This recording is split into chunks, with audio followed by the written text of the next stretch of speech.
Hello and welcome to another edition of Insane in the Fembrain. Insane in the Fembrain. Before we get into it, over on Insane in the Membrane this week, my guest is criminal psychiatrist Dr. Shaham Das. It's a fantastic listen. I really enjoy talking to him. He's a fascinating guy and doesn't sound like a stiff and starchy doctor. He just sounds like an everyday dude. I think you're going to really love it. So get yourselves over to Membrane as soon as you can. But back to business here on Insane in the Fembrane. I really have enjoyed doing Insane in the Fembrane. I've learned so much from all of our guests. It's been fantastic. Just every guest has been incredible. I hope you're doing all right out there. I know it's a strange old time.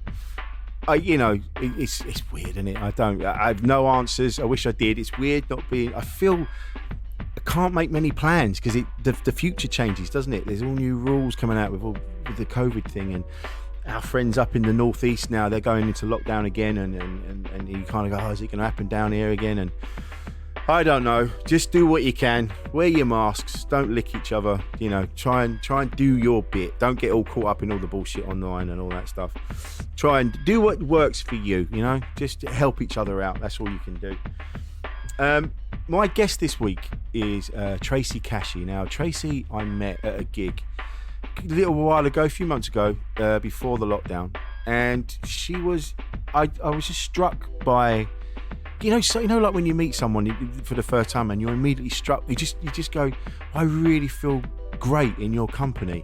It was like that. It was like an immediate kind of, whoa. I just felt like I'd known her for longer than I've only met her once, one night at a comedy gig. But I just felt like I was like, I feel I've known you longer than that. It was bizarre. And that only happens now and again. But then I got to talk to her and like we followed each other online and things like that. And then I saw she was diagnosed a few years ago with terminal cancer. I don't know the exact name of it, but it's the hormone cancer, which I'd never heard before. I didn't know that it was even a thing. So she's having to deal with that. She's got a family, she's got kids, and it was I just like, wow. How do you stay that positive and that how do you be that kind of person when you've been dealt such a shitty deal, been dealt such shitty cards? She's a wonderful woman, and you're like, how has this happened? How are you dealing with this? And I just thought I need to talk to this woman. I want to know where that positivity comes from. So I contacted her. I'm like, would you do me the honours? And she's absolutely, I'd love to. So yeah, she came on, and so you'll hear for yourself. She's a wonderful woman. It is tinged with sadness because when she talks about it, you know what the future holds, and it is sad, and it breaks my heart thinking about it now, even when I'm talking to you guys. It's not fucking fair, is it? But she still gets out there. She still does things. She was doing comedy. That's how I met her. She was like, I'm just going to get out there and do stuff. So, you know what? I do this every time, don't I? I start waffling. I get lost in it all. Let's stop that. Let's get Tracy Kashi on. So, coming up in just a moment, Tracy Kashi. There we are. So, how you been, Tracy? Are you all right? Yeah, I don't really know how to answer that, but be honest. Yeah, I feel like that's a big question, and I just feel like how have I been cannot be really answered with words. I feel like I need to record myself doing some kind of moody dance to some very depressing classical music, and I will forward that to you, and then that should answer your question. We'll just put that up. Sorry, No, that's fine. I tell you what. Right, this is right. I'll tell you this. I saw that picture of you when you were getting your treatment. I think you posted it a couple of months ago. And my radiation mask. Yeah, and I haven't been able to stop thinking about it because I didn't know that's what happened. And it's been there is a lot you don't know. Ages. No, exactly. So let's start from the beginning. To protect the innocent, there's a lot they don't tell you about life in general and cancer treatment for sure. Yeah. Otherwise we'd all be clutching our crystals and thinking positively, of course we would, rather than actually having any treatment. Yeah. Is it still ongoing? Oh, blimey. It's ongoing and it's marching into Poland, also known as my Oh, liver. mate. Oh, So no. it's really, it's I'll kill the cancer in the end, when I Yeah, die. of We'll course you both will. die, but it will be a very Pyrrhic victory. Yeah, well, that's like Norm Macdonald said that. He goes, when they say, they had a brave battle and they lost the battle. You didn't lose the battle, you won because you took it with you. But Exactly. there's that kind, That's brilliant. If anything, it's a draw. It's a fucking draw, and I'm taking you with me. And that's brilliant. I love that. Yeah. Because we've only ever met once, so I don't know your story. I just know that when we met, I knew I wanted to talk to you more. It's one of those, you get that now and again in life. You meet someone and you go, I want to spend some time in that person's company. It's a weird feeling that it comes along every now and again. Do you know what I mean? Yeah. It was. You did this blinding set. It was my first set that I had done. That was your first one ever?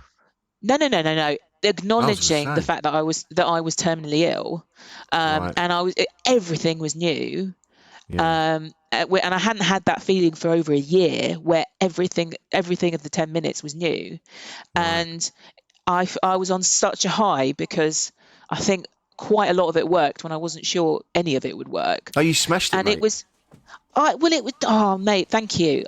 It was such a good room. And people laughed. Yeah, it was. And people were hugging each other. I remember hugging you. You're a very good hugger. People should know that. You're very good at hugging. And it's, it just makes me feel, really sad that, I mean, I don't know. I know you've been gigging again, but I just, do you hug after your gigs now in COVID? No, see? It's all, there's that no touching. Arse, doesn't it? Yeah, exactly. I'm big on the hugs. I like hugging. And it's, I know. You know what I mean? It's just a nice thing. And now it's all kind of elbow bumps, the odd fist bump, but then we're all straight away washing our hands and the odd fisting. Yes. Yeah. No. Which you should always wash your hands after a good fisting, mate. Always. Mm-hmm. If you take nothing else away from this podcast episode, always wash your hands. Wash your hands after a damn good fisting. Yes. Yeah. So you were feeling there was a feeling of euphoria that night. There was fucking euphoria. Yeah. I'm sorry to swear, but it's so swear away, mate. I had this. I felt such a sense of momentum, and even though, so it was February or something, wasn't it? Right, yeah.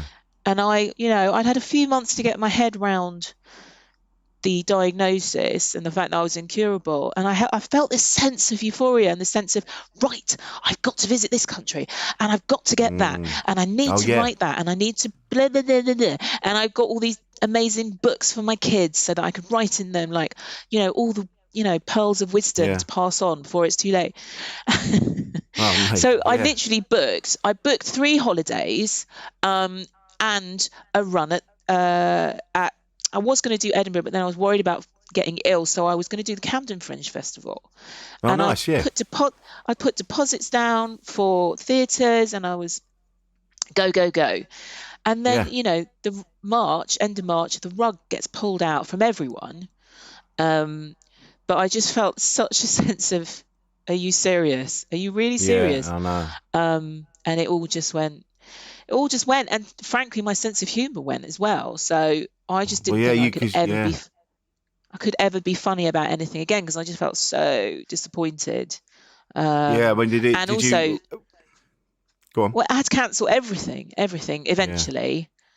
And I couldn't focus. I mean, this is what I admire about you and Jade. And loads of my peers and comic friends, they've just cracked on. They've kept going, and I've been so jealous in a good way. Just really admiring, because I just barely, write down a thought when it occurred to me, because I think it was just, having 2 small kids. It's just like I just barely get dressed in the morning. Certainly not able to deal with facial hair, and it's just it's been a really bizarre few months for everyone, I'm sure. Well, like you say, you just had that moment of like, fuck it, all right, I've got this energy now, I can get stuck into stuff, and then I think it was so surreal, because I remember when everything just went. Well, I got in the space of like 20 minutes, they just went, nah, it's all gone now, and you go, I've been doing this for 15 years, and like now it's just not there anymore. And I was like, oh shit. And that was on. And so Jade and I getting stuck into stuff. That was sort of born more out of fear. It was like, let's just keep going, because otherwise because you kind of like, we've got to do something, otherwise we're going to kill each other, or we're going to go mad. So we just but you just got stuck Rich, in. I'm sorry, but you got locked in with a hairdresser, correct? Yeah. Yeah, don't whinge at me, mate. You're locked in with no small kids and a hairdresser. You have no idea how I've butchered my hair with home fucking bleach jobs. Oh mate, and I know. I have gone like it's bad. I got some bad hair. It's bad. We got him in. We were like, look, don't be on your own. You're going to be on your own, right? You come and stay with us. And there was an element of but he's a fucking good barber, and he's our barber, so let's get him in. We'll always look good. I think that's it. You did. People were stockpiling. Amazing. Thanks, babes. People were stockpiling toilet roll, and we stockpiled a barber. We're in show business. Yes. We're in show business, mate. I have a fucking chin cam while I'm putting on shitloads of weight at the same time. So all my Zoom moments are excruciating, and it's not ready at all. Bad hair, double chin. We were lucky. Hair on the double chin. Yeah. Oh mate. Yeah. Well, that Jade's got. Yeah, she gets really annoyed that nobody told her about women getting a beard as you get older. Well, it's funny you should say that. My old school asked me to do a speech for the leavers who'd just not done their A-levels. And obviously it got cancelled and then cancelled again and cancelled. And I wrote, and the top of the speech is, think back to 1986. There I was, bright-eyed, bushy-tailed, with a monobrow and a moustache that any 15-year-old boy would be proud of. That was me as an 11-year-old. Nice. Jesus Christ. Great big old great magnum tash. There's a nice visual for you. Yeah, I can see it now. But that's it. Yeah, Jade's always gone. No, I don't know what I was going to say. Something like Middle Eastern. It's the price you have for Middle East. But Jade's not Middle Eastern. She's why from is she getting Bristol. all the hair? Bristol. Lucky. She's just lucky. She's just lucky. Exactly. It's an ongoing battle that no one tells you about it. No one says about that. They talk about your armpits and your legs and things like that, but they don't talk about your face. You know what I mean? It's just accepted that men will get it and that's fine, but then they don't talk about women's. It's a funny one, isn't it? We'll get there. We've got a lot of political shit to wade through at the moment. I think women's facial equality can probably beards are wait way a few down. months. Yes. Yeah. Isn't it funny that we're still having to have these conversations though about equality on all levels? Do you really think so? I think it's amazing that women aren't getting, clubbed over the head and dragged into caves more, frankly, when you think about how recent history is so fucking appalling. I don't know if you watched Mrs. America. And no. I've been watching loads of telly, obviously, because I have no life and I love TV. But it's, the more you think about what's happened just in the last 50 years, I just think it's amazing. I think it's amazing when anyone's civilized or kind or, any of that. I think it's amazing because, people are pretty hideous underneath. Yeah, people are horrible. People are awful, apart from you, darling, obviously. Sometimes. No, I've got a bit of a streak in me, but that's normally when I'm tired or I'm hungry, the usual things. Hungry, angry, lonely, tired. I've worked really... Yeah. I've worked really hard on it. I do have a bit of a selfish streak. And it's not selfish, it's thoughtless. Sometimes I'll be doing something and then I'll go, actually, that's a bit shit. I haven't, because I've just not thought about it, That's all. But I think that's the human condition. We are self-centered, as in we think about ourselves all the time. I certainly, I have all my life, and I think it's a bleeding miracle that I've managed A, to find a partner, and B, to keep him for 20 years when we are both regularly twats. Spectacular twats. Yeah. You mean spectacular? No, 20 years. 20 years.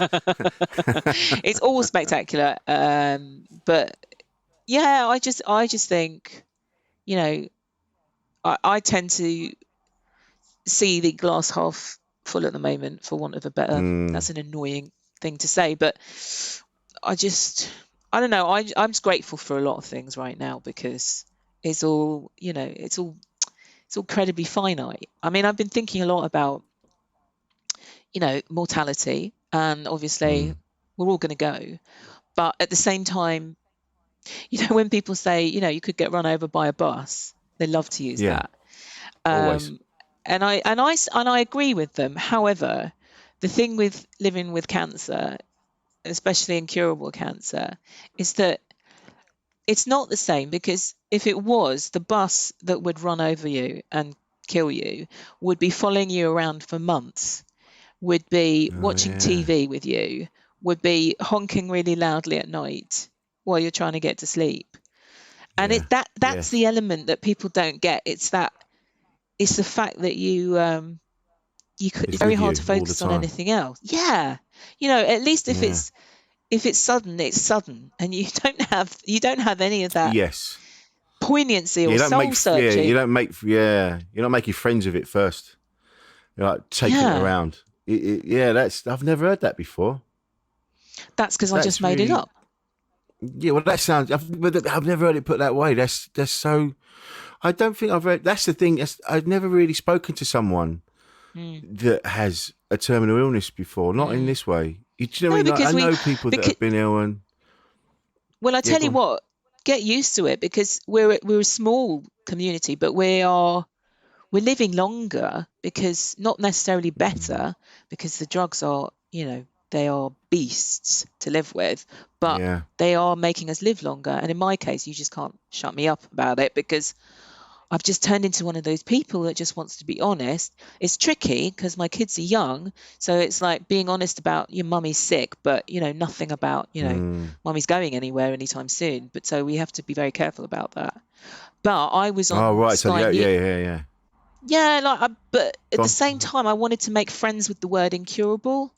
Um, so I was going to be interviewed. Well, I was interviewed on Sky News earlier in the Right. year about the ridiculous combo of cancer and comedy, and my daughter, my 10-year-old, she made me a T-shirt and she drew incurable on it, and it Oh was just wow. beautiful. Yeah, and I don't know if I actually still don't know if it actually went in what that means. We talked about it, but Yeah. she's sort of She's. she knows something's going on, but she doesn't. I mean, remember back to when you were 9 and 10. I mean, how much of the world did you actually? What Oh, It's none of such a it. narrow Yeah. perspective, isn't it? Yeah. I know. I think I still wouldn't have been able to comprehend what incurable meant and what it would mean that mum was going somewhere at some point No, before but she you see, I should. think, well, That's yeah.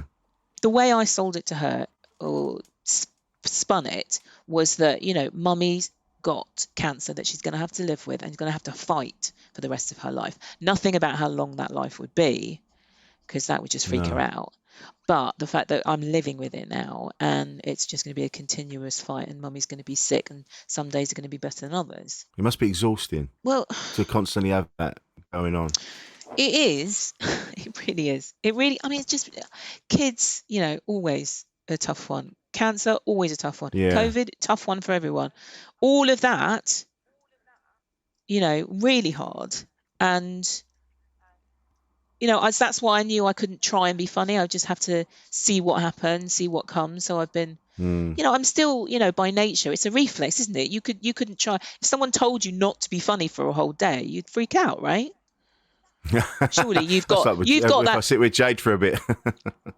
Jade tells me that sometimes. Can you pack it in for a minute? Sorry. No, because if there's an open goal, you're going to hit. You're going to kick it, aren't you? Every time. Every I fucking can't help time, it. because no. So it's a reflex, and thank God mine is coming back, but maybe in a slightly different way. So I don't feel the urge to like stand up and go through all that malarkey. Not when it's all. I don't know. I fell in love with the packed room, the packed laughter, and the camaraderie afterwards. But also I'm in different physical stage where schlepping around London and beyond is it's a bit too much for me now. So Yeah. in a way, doing podcasts and things like that has been really good for that. But I like writing now. I think writing is where I can carry on Oh, trying to be nice. creative and honest. Yeah, so that's where Well, I'm at, babe. that's where some of the that's where some of the best comedy comes from. The truth, though, the honesty. If you can, do you know what I mean? If you can find, because you're being honest in it. Yeah, I think, and more people need to hear the honesty about these things. We're all scared to ask questions about it, and we don't know as much as we. That's why I do the podcast, to find out more. Because I don't Mm, know. I don't know. I said earlier. I don't know anybody that has had a terminal illness mm. and what they go through and how they deal with it. It just because it's things like that that keep me awake at night. I'm like, how do you deal with that when you got told that news? What went through Mm. your head? How did you cope with it? I don't know these things, so It was different. Well, when I first got cancer, the way I mm. reacted was to spend so much money in shops buying such weird stuff. Oh Everything, because really? it was breast cancer, everything I bought was like round and looked like tits. Seriously, I'm not joking. The amount of money I spent on breast related paraphernalia, I had a weird reaction to that one. And the second time round was pretty similar actually. I spent shitloads of money in shops. It's a shock. I mean, I think it's a shock like any other shock. We've all been through a life shock, like losing someone or something going seriously wrong. My oven broke today. I had a pretty similar reaction of devastation to the fact that I'm going to have to fucking buy another bloody oven, to the fact that I've got You don't get. cancer all over myself. So it's, someone once said, I think it was a Holocaust survivor, it said that suffering expands to fill the space that it's given. Like it acts like a gas. You know how gas in a vacuum fills the Mm, space. And I think it's the yeah. same with human suffering.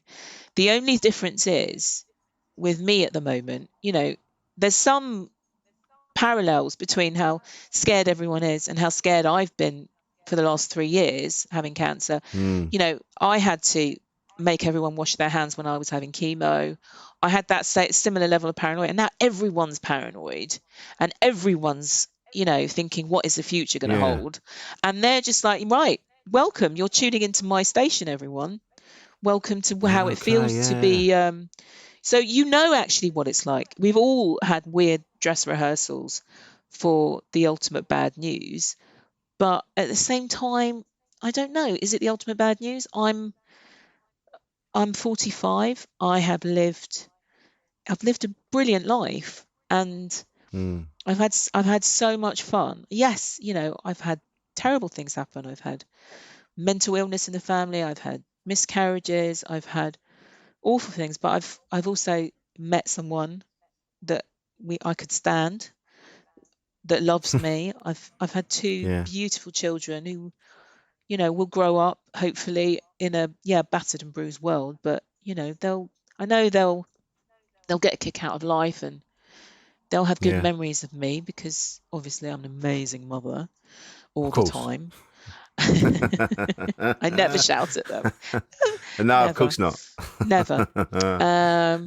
So I've kind of made my peace with that. The only thing I have not made my peace with is that sense of, being vulnerable and being dependent on the kindness of strangers. And okay, I'm trying to put it nicely, but get into the who's going to wipe my bum stage. That I don't Right. Yeah. like the idea of that deterioration, that Yeah. And disability. yeah, and that's going to come. Exactly. That must be tricky. Yeah. It's really hard. Because And yeah. yeah, and it's no matter how much I think I'm prepared for that, and no matter how much I trust my doctors and my nurses, and Mm, it's hard. I basically want to be off my tits and go as soon as possible when I get to that stage. But I yeah. don't really have that much control over these things. But at the same No, time, I'm yeah. reassured that, they're not, I'm not the only one that it's happened to, and they know what they're doing. They have to. Okay, maybe not with people as young as me all the time, but they do know how to handle these things. Yeah. Well, Is that that's it. There's a reassuring? lot Has of that people cheered you up? Is I that? think so. It's a weird. I think, like you say, with this whole thing that's gone on now, there was like Jade and I have spoken about this loads of times. There's a weird kind of, you get a kind of a sort of quantum of solace from knowing that it's happening to everybody. I think if it was just you, it'd be more difficult. But everyone's sort of in it together. And then talking about when you get older as well, and there's that inevitable. Like my nan's in a home now, and she's 91, and she's being looked after, and you're like, Christ, that's going to be me one day. Yeah, but if you're lucky, mate. If you're lucky. Yeah, if you're I mean, lucky, it depends how you true. see old age. I don't know. I mean, some people can't bear the thought of it. Well, there's that. And sometimes, a lot of people talk. Go on. But then again, when you've got kids, you see it as old age as a privilege. Yeah, true. Yeah, being there for being there for them as much as possible. So it's a paradox. There's a lot of truth to hold in that reality. I'm lucky in some ways and not in others. See, it's all about you. Just have such a positive spin on everything. No, I don't. No, I don't want now. Now, I don't want to be selling that. I am Mrs.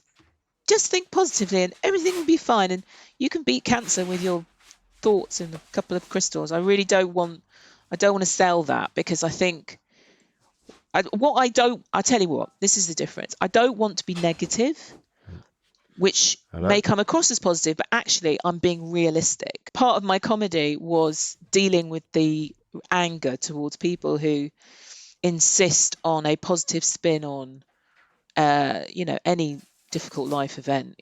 Just got to think positively, and you've got this. And, that sort of, it's a reduction, and it's an invalidation of reality. And reality is that living with cancer and dying from cancer is really, really hard. But at the same time, I don't want to sink into negativity. So what does that make me? That makes me a realist, I think. So that doesn't make me positive. I'm not positive. I'm quite realistic about my chances of being alive, let's say, in 2 years from now. Feel quite realistic about that. But I'm alive today.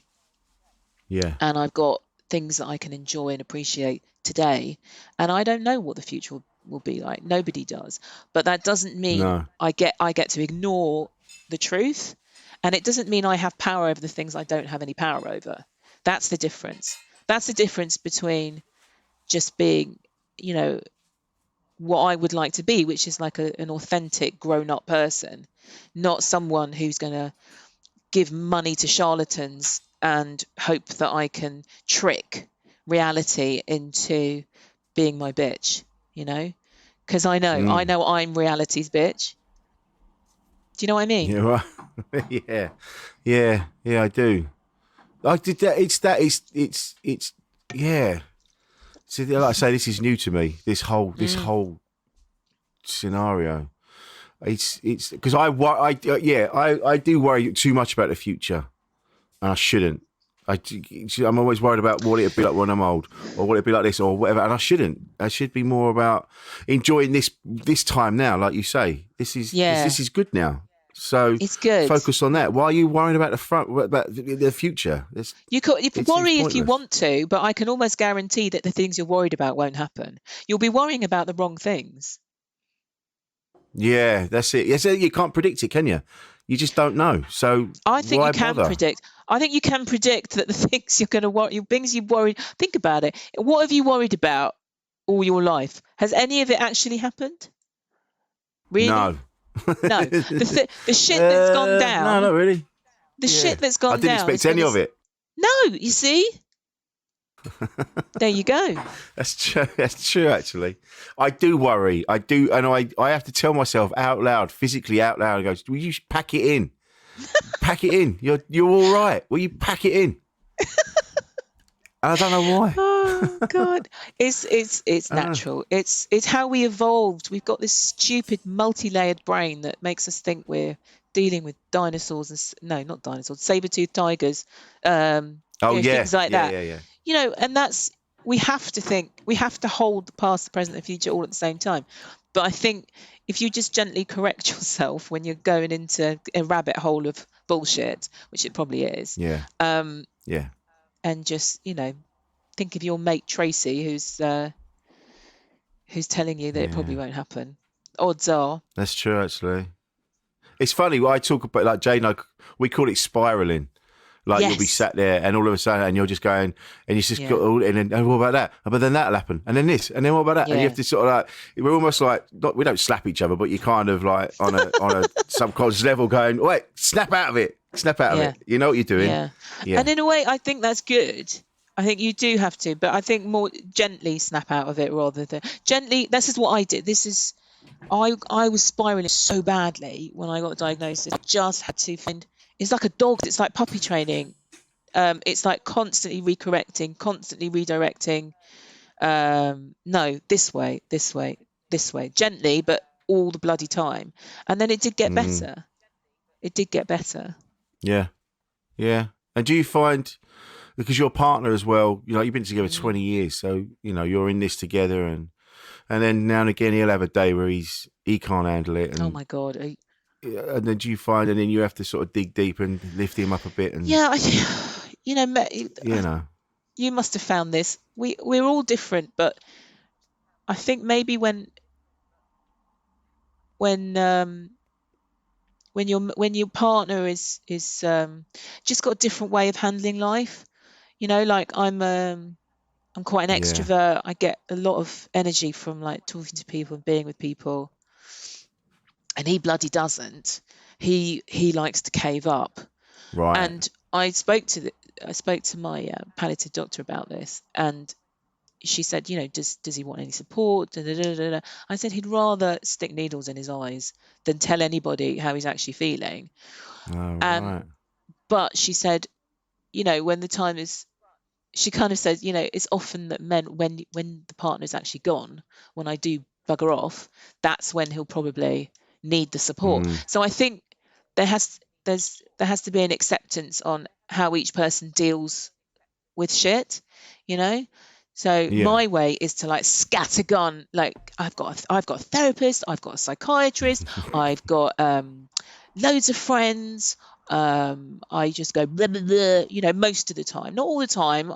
If someone's gonna spin me some shit about, you'll just think positively and eat turmeric and you can beat this. Then I'll smile politely, but I probably won't seek them out for conversation. Whereas I will try and do everything I can to connect with people and to feel better. Whereas he feels better if he's left alone for a bit. Yeah, I get that. I totally get that. I'm like that sometimes. I'm just like, just give me a minute. I need to just go and sit for a bit, and then I'll figure it out. I don't need you barking in my ear hole about this. Just I'll get Yeah, we've learned how to argue over the years. Before, I was in his face and he was, get out of my face, and all of that. It's all about like letting the other person be who they are and trusting that if they have, a diva fit, they'll slam something, go for a walk, and come back and be a human being again. It's just trusting the process. Oh yeah. I've learned how to apologise, or to at least look, because whereas before I'd be like, it's all Jade's fault. It's all Jade's fault. That's why we're falling out. And then it's like till now, and now it's like the other day we had a bit of a barney over lunch, and then I went back to work, and then I kind of went away and I went, that was actually me. That was me. That was all me. And then I messaged Jade and went, that was me. I worded it all wrong, what I was trying to say. I'm really sorry. Because Jade once said to me, she said, do you want this, that saying, do you want this to work, or do you want to be right? And it really struck me, that phrase. I'm like, oh yeah, that's a great phrase. The other thing I do is if you're pointing the finger at someone, remember that you've got 3 more pointing back at you. Yeah. Oh yeah. I'd got to, you know what it was? I used to be a bit of a prick, and I'd fucked up. I said this loads on here, and I fucked up. Like, every relationship I've ever been in, I fucked it up. And then I had counselling. So then I came out of counselling, and now I'm fucking Jesus. I'm wandering around like, I've got all the answers, mate. I've got the answers. I can't possibly be wrong in this argument because I've sussed it all out. Until you are wrong again, and you have to go, oh shucks, I am human, not Jesus. That's it, yeah. And I get a kick out of and it made me feel good that the other day, and I went, yeah, that was me, and I'm sorry. And we are now getting to a better understanding. Yeah, it's nice. It does. I think owning your side of the street, owning your shit, does feel good. Trying to be right, how I was for years, is absolutely exhausting and alienating and counterproductive. Yeah. And, people are very lucky that we're so involved, aren't they? The people in our lives. They're so lucky. They're so lucky to have us. They're so fucking lucky. They are. As Jade says to me all the time. Yeah. I was described the other day as Mr. Jade Adams. Yes. That made your day, didn't it, mate? That made Jade's day. It doesn't. I don't need that. No? I don't actually need that. What do you need, babe? I don't need to be the one that's in charge. I just want what's fair. Okay. I don't, as you tell, like the other day when you apologised, I didn't hang on to it at all. No. I let it go. There you go. I didn't hang on to it and go, oh yeah, I was right. I just was like really just chuffed that you'd realised it was your fault, and that was all I wanted. Yeah, true. There you go. That's right. Yeah, that is right. There you go. Right. Yeah, they're getting free couples counselling on this podcast. Well, when we went to couples counselling, because we've been doing it, I can't speak for Jade, but I know I was there going, right, I've got all this stuff I'm going to say. I know I'm going to tell her this, I'm going to tell her that, and blah, blah, blah, blah. And then when you get in there and the counsellor turned around and she said, right, Rich, why is Jade here? I went, you bastard. That's not what I expected at all. And it really took the wind out of my sails. It fucked me. And it's interesting because I've never done couples counselling, and I always I don't know, maybe it's an impression I've got from movies or something, but I always think they ask you, so what do you love about each other, or how did you meet, what first attracted you to try and get you in the frame of mind of actually I do quite like you, and there was a time when you didn't really annoy me all the bloody time. Yeah. So that's you had a clever one. We're there. She's really clever. She really does put it out there. And because it's been, I sat there and I went, look, this isn't me. I'm not sitting here going, I'm not taking the shit for this. And then she'll say, Rich, it's definitely both of you. Okay. Yeah, okay. Oh God. It's really good though. It always is. Yeah. Even when you don't realise it. I literally think it's too late for us. We're on a nice even keel. We are. Yeah, if it's working, then don't fiddle with it. Oh my God, are you kidding me? Like we need another appointment to try and keep in the week. Forget about it. Yeah, exactly. You got enough going on. We're trying to fix this as well. It's a full-time job. I've got like 3 full-time jobs. Cancer patient, mum, and obviously hilarious podcast guest. Of course. That is a very full-time job. That's top of the list. At least 1 hour a month. Sorry, I didn't hear that. What did you say? This is the thing when it's doing this remotely as well. There's going to be bits where I'm like, we'll go, yeah, go on. Yeah, no, after you. It's like this on all of them.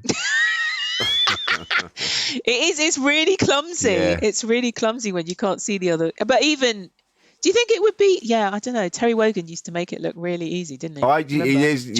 Yeah, he did. There is an element of it being, if you can at least see the person, it's better because you can see because there are signs that the person's going to talk. So you're like, oh yeah, verbal, yeah. Yes. So then, but as we're doing it just by voices alone, and there's a delay as well. There's a slight delay. So yeah, so there's a bit. We'll both go to say so. Hey, do you know what? We're figuring it out. This is the future. It was not like you're just trying to make. I'm just crap, and you're just trying to make. No, mate, you're smashing it. What are you talking about? I'm the one. I'm going. I should be better at this. I've been doing it a while now. I'm the one that feels like I'm letting you down. Shut up. You're amazing. Oh, babe. You're fulfilling me in ways that no one else ever could. That's wonderful. Thank you. That's going to be my ringtone now. great. Whenever I'm feeling down. That's a really weird. I don't know. I'm not used to talking this much in this sort of way, so I just feel like every other phrase is just slightly off. It perhaps just weird or sexual or like inappropriate. I don't know. But listen, I don't trust I think myself everybody's the same because we used to be more sociable, and now we're not so much. We can't even be sort of near each other. So even when we are in the same room, we're still away from each other. There's no, and I think we are all more because we've got more in our minds as well. We're more like, I better not touch him. I better not do that. There's so much. It's intense. Yeah. It is intense. Everything's intense. Everything's awkward. Well, that was an appropriate time for it to cut off. Oh, no. I think she'll be back in a sec. All right. Hopefully she's noticed. Recording has started. Okay. Yay. I'm so sorry. It's all my fault. Mate. I mentioned Boris Johnson and it crashed the system. That's a lesson. He's got ears. Never let Boris Johnson crash your podcast in any way. I've learnt my lesson. There's so much to say about that. Can we handle cancer, comedy, and politics in one podcast? Well, do you know what? Why not? It's just a not knowing, isn't it? It's just a not knowing. That's the thing. I mean, I know they don't know what's going on, but it's I don't know. Embracing uncertainty is the biggest ask of anyone ever, and that's absolutely. I totally feel that in my bones. But that is, and that's why it's so much easier to stay in today, and just say, right, for today, I've got to wear my mask in order to get this bollocks from this shop, and in order to blah blah blah, I'm going to grab a bit of almost normal by. I did sit in a cafe and I did people watch for about 20 minutes a day, and it was amazing. And I thought, while I can, I'm bloody going to do it. And it was so good. So I love doing that. I love isn't it great?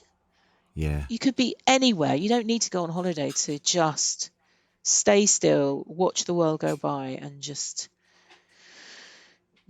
breathe. Yeah. And it feels weird because on the one hand, it feels like people are coming together. So, like with the Black Lives Matter thing and Pride and things like that. And so, like, loads of us have risen up and gone, we're not fucking having this anymore. But then there's also more division at the same time. And do you know what I mean? So it's a weird mixture of coming together, fighting. Yeah, it has to be. Yeah. And the only way it couldn't be is if we were all under a dictatorship and we all had to pretend we were thinking one thing at the same time. I think this is the price for, like, living in a pluralistic society where, we're all allowed to be pricks in different ways. Yeah, true. Yeah. And I mean, and I caught myself at it. I was like walking around and going, oh, that bitch it's not wearing a mask. And then I split second say, hang on a minute, you don't know, she may not physically be able to wear a mask and whatever, may have asthma or whatever. I don't really know the reasons. I just have to check myself because it's so easy, once again, point the finger, but there's three back at me. True. I'm being judgmental. I don't know what's going on. I need to shut the fuck up and get on with my business. But yes, that I think, the only way you can be, unless you're really nihilistic, is to think we're going to get through this and some things will be better and there'll be opportunity to, make things different, and that in some circumstances will be great and some things will be harder and we'll have to make sacrifices. And that's true. I think that's true after any society goes through any traumatic shock. But it's this weird sort of modern shock of, we know so much more about what's going on everywhere. I think what it must have been like during the last pandemic, Spanish flu, and it was all, everything was very sort of, everything was just local. You didn't really, you would have just thought it just happened in your area. It was just you. Yeah, there wasn't any sort of age. It's a different age, and some of that's great because we can get our voices together and say, no, you racist pricks, that's not on, and you can't do that as one voice, and you can get your voice amplified. But on the other hand, it's so stressful because there's constant, everything's clamoring for your attention and for your opinion and for your indignation, and then it's hard to do that every day and get on with making dinner and not feel like you're having a heart attack.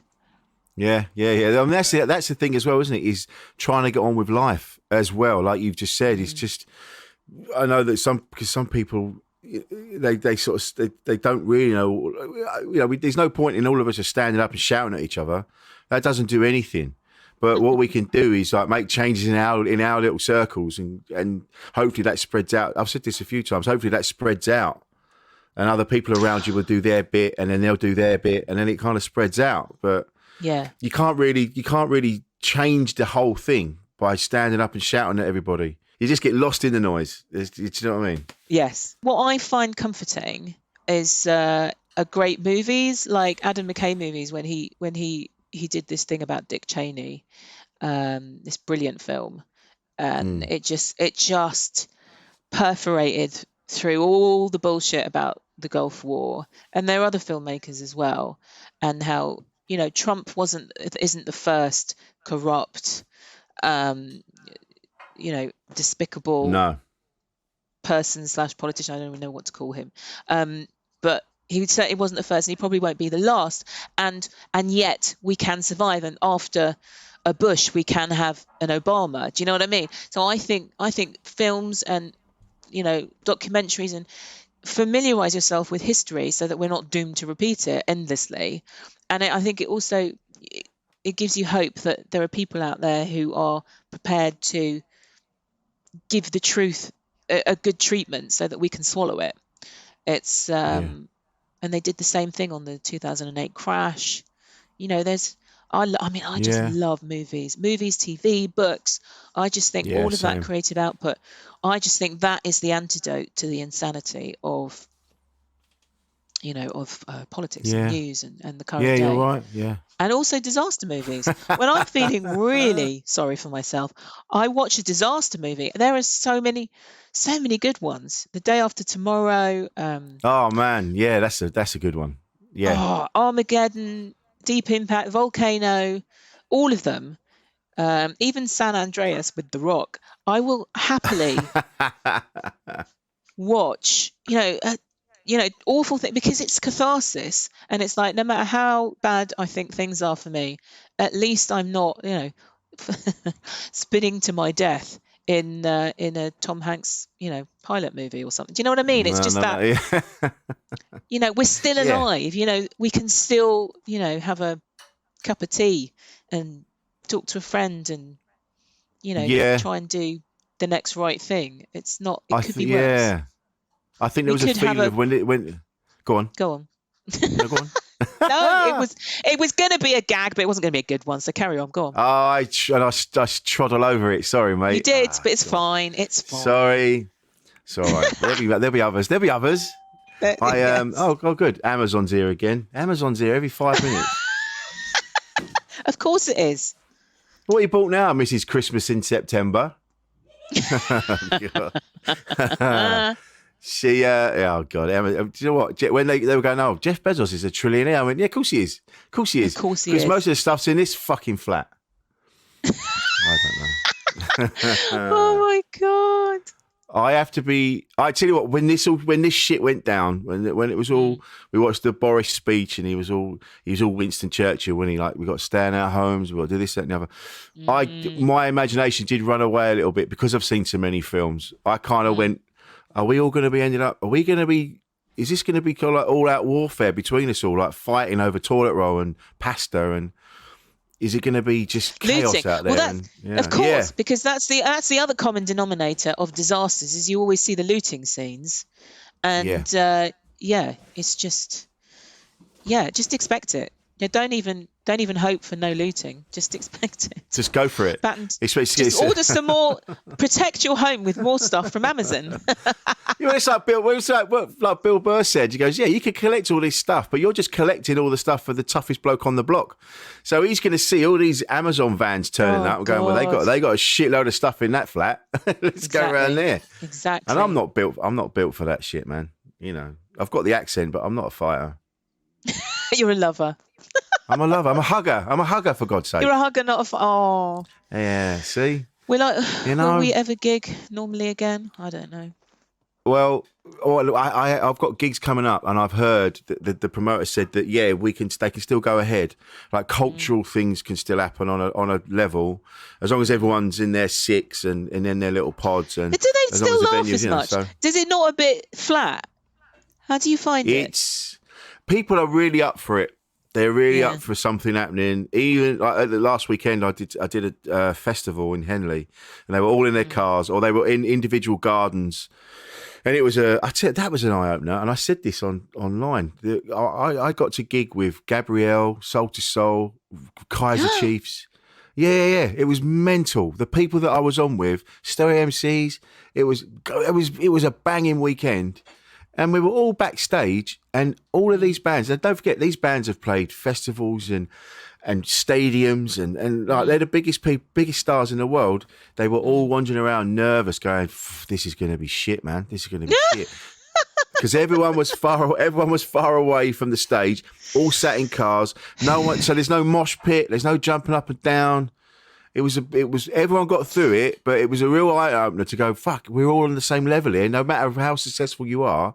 Yeah, you see, that's what I can't. I don't have the stomach for it, mate. I can't start again. I'm too old and I'm too sick and I'm too tired to start again.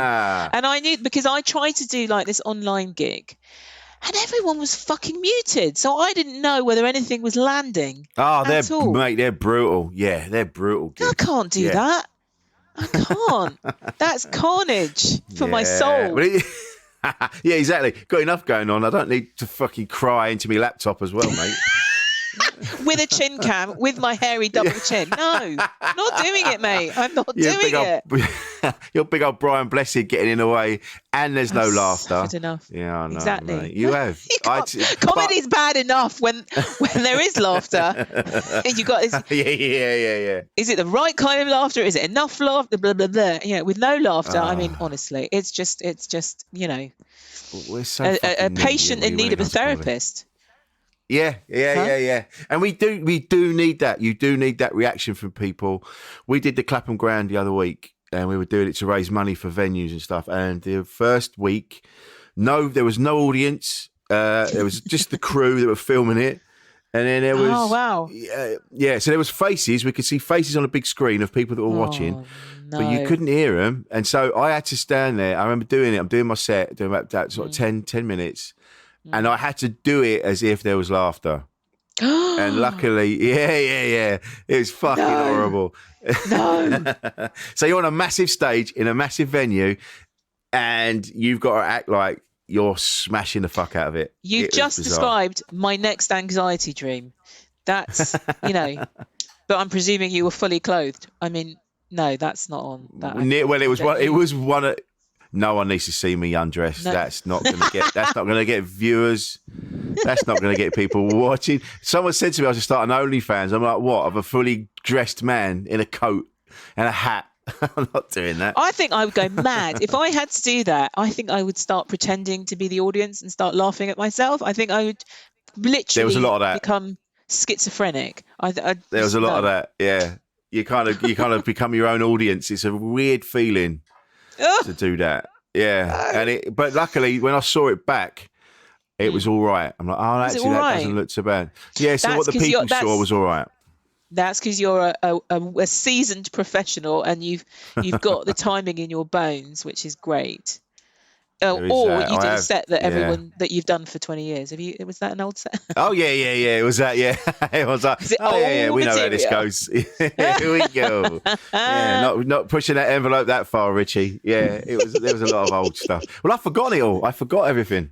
Of course. Before the lockdown, it just all went. So my first gig back, I just sort of stood there and I went, I don't fucking know what to tell you. And But if there are gigs happening indoors again, things are happening, so you will be gigging again. Yeah, I'm soon, starting a fresh lot of you want to. chemo next week, and I don't know if I'll be allowed to. Or Shit, will I reach a yeah. fuck it point where I'll just say, no, come and lick me, do your worst. What's the worst that could happen? I don't know. That'd be quite the gig if you stand there doing that. Come and lick me, you chicken fuckers. If you think you're hard Who enough. wants this? Who wants a bit of radioactive chemo, bitch? Yeah, in you go. Oh my what God. happens with what have you? So you've had loads of chemo. What have I had? I'll tell you what I've had my tits cut off. I've had my hair disappearing down the sink. I've had a oophorectomy, which is having your lady bits completely removed. What? I've had radiation. No, I don't mean my vagina. I mean my ovaries. I was going to say, why would they? Oh, I was like, why would they take that off? Why would they take your vagina, Tracy Kashi? Why? Because it's been used too much, obviously. Yeah, No, because mine is a hormone-fed cancer. So they've basically taken away everything that makes me a woman. Breast, hair, beauty, strength, ability, agility. I was like a fine racehorse, Rich. I really was. I had a mane. I could jump things, and now I'm this old, husky, former. I don't know what I am. I mean, Chris, my husband, says I still look good, but I think he's just trying to make me feel better. But it's but that's the thing. When I met you, I didn't know that was your story because you looked amazing. No, I had short hair.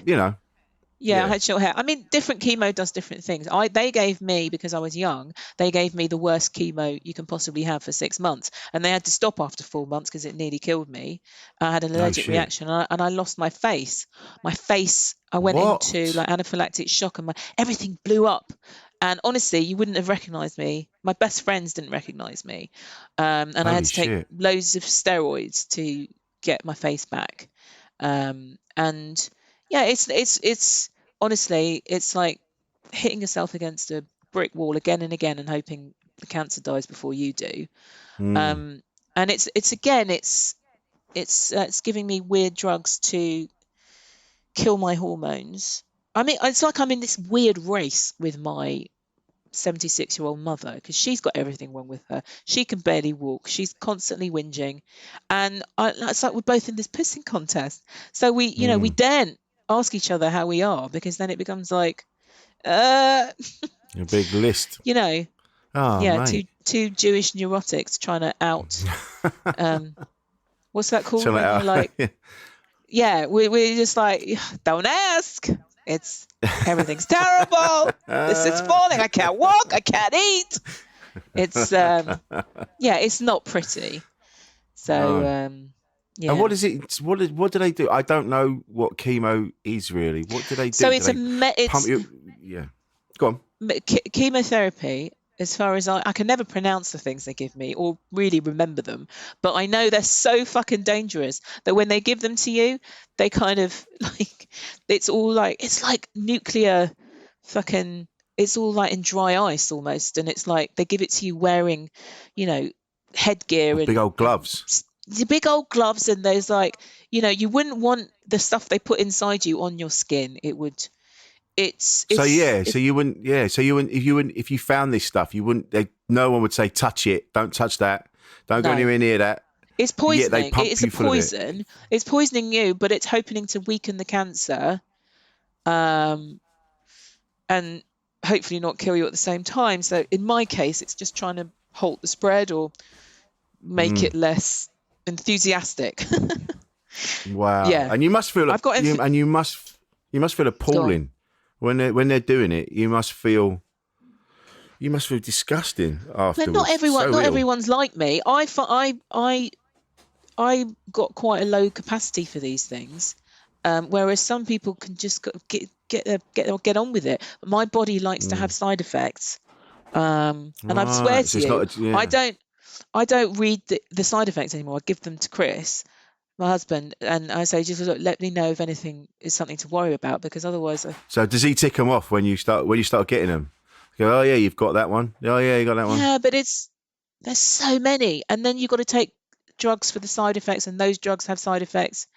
You got to take something to like make you shit. You got to take something to like get you out of the pain zone so you can actually move. Got to take something to sleep, something to this, something to that, and it all basically I'm like an 80-year-old in the body of a 40-year-old. Wow. That's what they call it, like something so innocent. They call it hormone therapy, but actually what it does, it strips your bone density, it strips everything that turns a young girl into a woman, gets taken from you very, very quickly and very, very harshly, and that's the new body you're given, and you've got to work with it. Wow. Oh my God. So your mental state as well must be through the floor. If that's well, I've been on antidepressants since I was first diagnosed, and that presumably takes an edge off. And also, even though it's difficult having small kids, but it's also really good because you have to just get on with life. If somebody needs their arse wiped, namely my 4-year-old, then you've got to get on with it. If they meet you in the middle of the night, you've got to get on with it. And also they want to watch stupid stuff, and that's fun. So you can't stay in that zone of poor me. You've just got to be a mum again. Yeah. Like I say, this is all new to me, so I don't know. I think I've been scared to ask. I think I was more about I didn't want to know. Right, of course. Who wants to know? No one wants to know. I don't want to know. No. I don't want to know. And that's why I love escaping into, my kids, or escaping into movies or TV or books. Yeah. Because you can't. No one can process that much reality on a daily basis. No. If I did, I would go mad. Of course. I think there really is something to be said for just putting on a film. Because I tend to just lay on the bed, staring at the ceiling, catastrophizing and worrying about not necessarily about me, but just the state of the world. It's kind of like, what the fuck are we going to do? It's all a bit fucked. But then I'll go, just put a film on, mate. Yeah. It's always been fucked. Of course it is. It's always been fucked. It's always been fucked. Watch movies, know your history, watch documentaries, read books, and I think oh God, I'm getting into Matt Haig. Do you know him? He wrote 10 Reasons to Be Alive or something, but he's written a lot of fiction, like The Midnight Library is the latest one, and he wrote How to Stop Time, and I think that's going to be made into a film with Benedict Cumberbatch, or there was talk of it. Oh, amazing. But he's brilliant because he knows the dark side of, having a human experience. But he twists it, man, and he's so imaginative, and he makes you think about perspective and history. Right. And I love him. I think he's brilliant. Oh, I'll check him out. Matt Haig. Yeah, Check I've him heard out. of him. Matt Haig. Yeah, really good. I will. That sounds brilliant. But that's it. People just need that. Like Jade has been, whenever Jade feels down, she just binges on Buffy the Vampire Slayer. She's watched it a million times. And so that's what people need. If people can find something that gives them that little bit of comfort and takes them out of the shit for a little while, fucking embrace it, man. I was talking to someone last night. Yeah, go on.